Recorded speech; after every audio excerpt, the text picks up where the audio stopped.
Welcome in online classes बच्चों।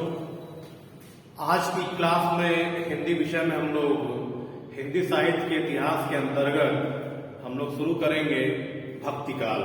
इसके पहले आचार्य रामचंद्र शुक्ल के काल विभाजन के अनुसार हमने जो पहला काल था वीर गाथा काल उसको पढ़ लिया था। आज हम लोग देखेंगे भक्ति काल। भक्ति काल की जो समय सीमा है बच्चों वह है 1375 से 1700 विक्रमी संवत। भक्ति काल के अंतर्गत अगर हम देखें तो भक्ति काल को दो भागों में विभाजित किया गया है, निर्गुण भक्ति धारा और सगुण भक्ति धारा।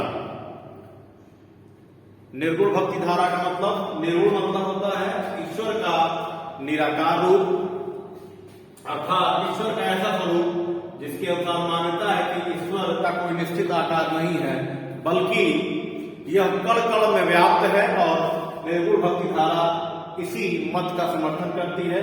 भक्ति काल का दूसरा भाग है सगुण भक्ति धारा। सगुण का मतलब होता है ईश्वर का आकार निश्चित है और ईश्वर की मूर्ति पूजा का जो है मान्यता या समर्थन सगुण भक्ति धारा में किया जाता है।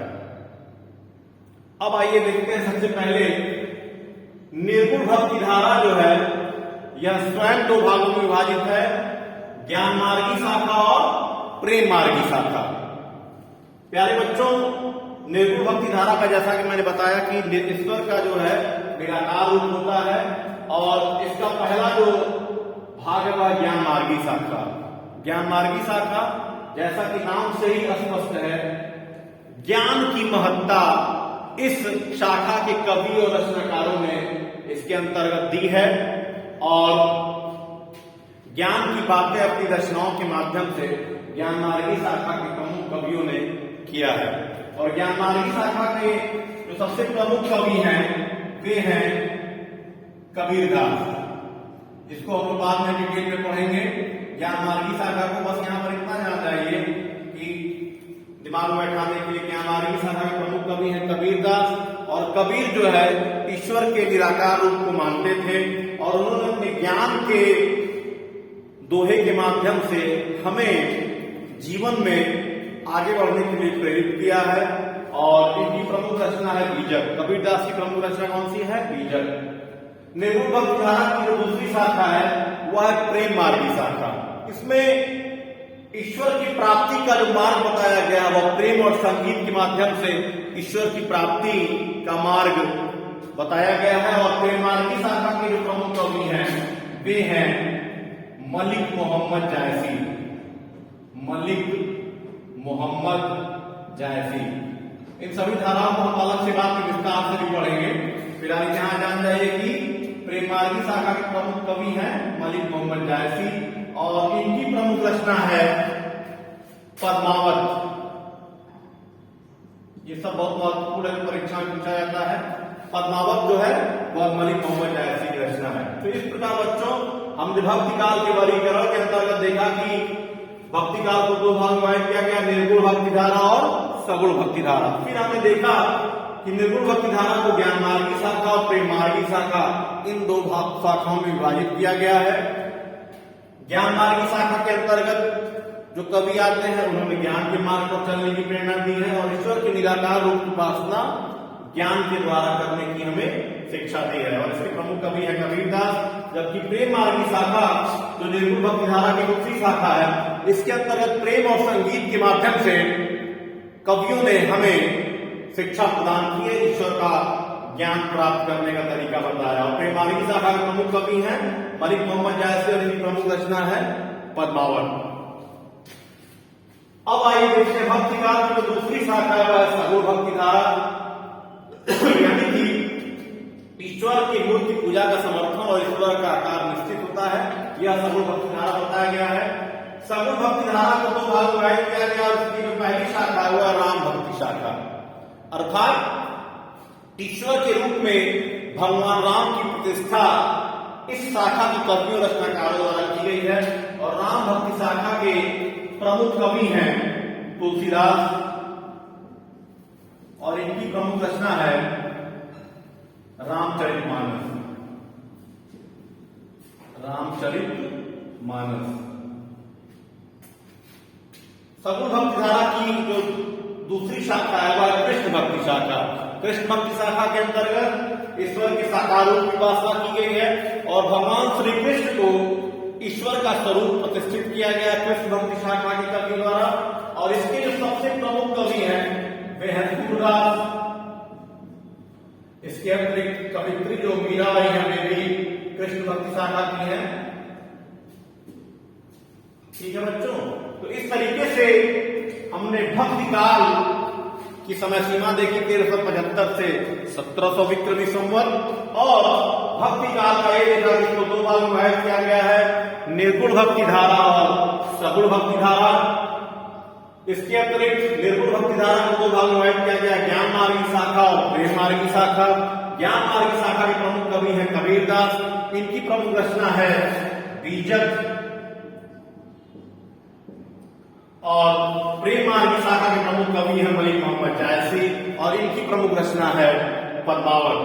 जबकि सगुण भक्ति धारा को दो भाग में विभाजित किया गया है, राम भक्ति शाखा और कृष्ण भक्ति शाखा। राम भक्ति शाखा के प्रमुख कवि है तुलसीदास। इनकी प्रमुख रचना है रामचरितमानस। और कृष्ण भक्ति शाखा के जो प्रमुख कवि है सूरदास और कवित्री मीराबाई। तो बच्चों ये हुआ भक्ति काल का वर्गीकरण। अब आइए देखते हैं भक्ति काल की विशेषता। तो बच्चों भक्ति काल की विशेषता और प्रवृत्तियां आइए देखते हैं। भक्ति काल की विशेषता के अंतर्गत पहली विशेषता है नाम की महिमा। नाम की महिमा का तात्पर्य भक्ति काल के जो कवि और रचनाकार हुए हैं, चाहे वो निर्गुण भक्ति शाखा के हो, चाहे सगुण भक्ति शाखा के हो, ईश्वर के निराकार रूप को मानने वाले हो, चाहे ईश्वर के साकार रूप को मानने वाले हो, सभी ने ईश्वर के नाम की महत्ता का वर्णन किया है।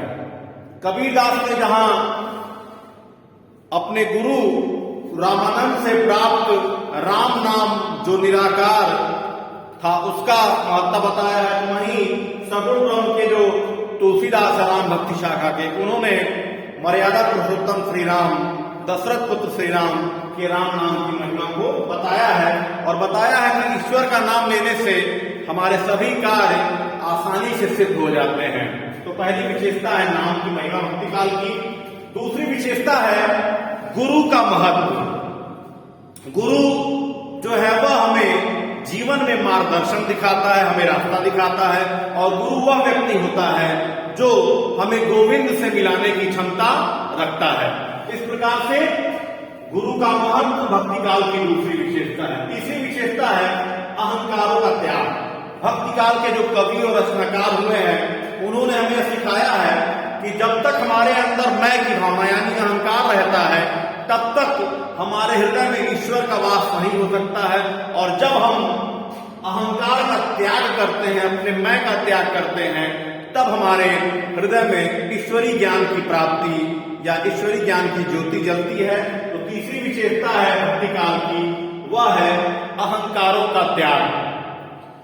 चौथी विशेषता है भक्ति काल की भक्ति भावना। भक्ति काल के जो कवि और रचनाकार रहे हैं उनकी रचनाओं को पढ़ने से हमें भक्ति भावना अपने हृदय में स्थापित करने में सहायता मिलती है। चाहे कबीरदास का बीजक हो, चाहे तुलसीदास का रामचरितमानस हो या फिर सूरदास का साहित्य लहरी हो, सभी हमारे मन में भक्ति भावना उत्पन्न करने का काम करते हैं। अगली विशेषता है बाह्य आडंबरों का विरोध। भक्ति काल के कवियों में बाह्य आडंबर, बाह्य मतलब बाहरी, आडंबर मतलब दिखावों का विरोध किया है। और मुख्य रूप से इसमें ज्ञान मार्गी शाखा के जो कबीरदास हैं उन्होंने बाह्य आडंबरों का जबरदस्त विरोध किया है और किसी भी तरीके के दिखावा करने से हमें दूर रहने की प्रेरणा या शिक्षा दी है। छठी विशेषता है भक्ति काल की लोक मंगल की भावना। लोक मतलब होता है संसार, मंगल मतलब होता है कल्याण। सारे संसार का कल्याण हो ऐसी भावना भक्ति काल के कवियों की है। और इसमें प्रमुख रूप से जो तुलसीदास का रामचरितमानस है उसमें लोक मंगल की भावना बहुत ही कूट कूट कर भरी हुई है। रामचरितमानस नामक रचना में जो तुलसीदास की है, और तुलसीदास की रामचरितमानस से हमें सीखने को मिलता है कि एक भाई का भाई के प्रति कैसा व्यवहार होना चाहिए, एक पिता का पुत्र के प्रति कैसा व्यवहार होना चाहिए, एक यहाँ तक कि एक शत्रु का शत्रु के प्रति कैसा व्यवहार होना चाहिए, यह सब हमें तुलसीदास की रचना रामचरितमानस में दिखाई देती है। और लोक मंगल की भावना का भक्ति काल की सबसे प्रमुख रचना जो है वह रामचरितमानस इसका उदाहरण है, लोक मंगल की भावना का। अगली विशेषता है ईश्वर की उपासना। भक्ति काल की कवियों ने हमें ईश्वर की उपासना करने के लिए प्रेरित किया है, चाहे हम निराकार ब्रह्म की उपासना करना चाहें, चाहे साकार ब्रह्म की उपासना करना चाहें, अर्थात ईश्वर के जिस भी रूप की उपासना करना चाहें, हमें ईश्वरी सत्ता का जरूर ही जो है वह समर्थन करना चाहिए और ईश्वर का नाम लेते हुए हमें अपना कर्म करना चाहिए।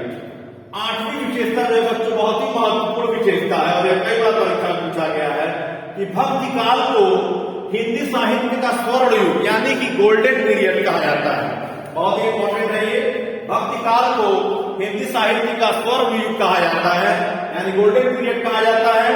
और इसका कारण यह है कि भक्ति काल की जो रचनाएं हैं, चाहे कबीर का बीजक हो, चाहे तुलसीदास की रामचरितमानस हो, चाहे मलिक मोहम्मद जायसी की पद्मावत हो, ये सभी जो रचनाएं हैं वे भक्ति काल के समय रची गई और जितना उनका महत्व उस समय था उतना ही ये रचनाएं आज भी प्रासंगिक हैं और आज भी उनका उतना ही महत्व है। तो इस तरीके से बच्चों आज की क्लास में हमने भक्ति काल का वर्गीकरण पढ़ा और यह देखा कि भक्ति काल को दो भागों में विभाजित किया गया है, ज्ञान मार्गी भक्ति शाखा और प्रेम मार्गी भक्ति शाखा। ज्ञान मार्गी शाखा को भी दो भागों में विभाजित किया गया है।